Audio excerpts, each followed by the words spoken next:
శంకర్ వరలక్ష్మికి అయితే ఫుడ్ తీసుకుని వచ్చి తినండి అని ముందు పెడుతూ ఉంటాడు. నాకొద్దు, నాకు ఆకలి వేయటం లేదు అని వరలక్ష్మి అయితే తిననని చెప్తుంది.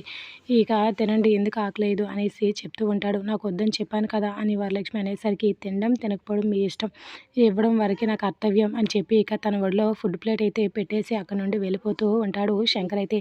అలా వెళ్ళిపోతున్న శంకర్ని చూసి ఒక్కసారి ఆగుతావా అని అనేసరికి వెళ్ళేవాడి వల్ల వెనక్కి తిరిగి ఆగుతూ ఉంటాడు. కనీసం నేను నీకేమవుతానో తెలుసా, అసలు ఇక్కడ నన్ను ఎందుకు ఏమవుతానో తెలుసా లేదా అని అడుగుతూ ఉంటే ఇక వరలక్ష్మి మాటలన్నీ వింటున్న శంకర్ అయితే వరలక్ష్మి వైపే చూస్తూ ఉంటాడు. నాకు అత్తవు అవుతావు అని శంకర్ చెప్తూ ఉంటాడు.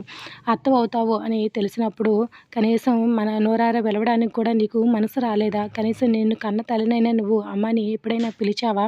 లేదా నాగమ్మ ఉచ్చులో నువ్వు చిక్కుకొని ఎదురుగా నీకేటున్నదనేది నీకు కనిపించటం లేదు. ఆ నాగమ్మ నీ చుట్టూ ఒక ఉచ్చు వేసి నిన్ను ఆట ఆడుకుంటూ ఉంది. నువ్వు తన చెప్పు చేతల్లో విని అసలు మంచేదో చెడేంతో అసలు నీకు తెలియటం లేదు. నిన్ను తన గ్రిప్లో పెట్టుకుని ఉంది అని వరలక్ష్మి అయితే చెప్తూ ఉంటే మౌనంగా వింటూ ఉంటాడు. శంకర్ అయితే మాటలు తన ఉచ్చులో ఉంచుకొని తను చెప్పిన మాటలలో చేస్తూ నువ్వెంత దుర్మార్గ పనులు చేస్తున్నావో నీకైనా తెలుస్తూ ఉందా? అసలు ఎందుకు నువ్వు ఇలా తయారయ్యావు? కన్న వాళ్ళని కాదని ఏం సాధిస్తున్నావు అనేసి అంటూ ఉంటే తన వైపు చూస్తూ ఉండిపోతాడు శంకర్. ఇది ప్రోమో. Like the video.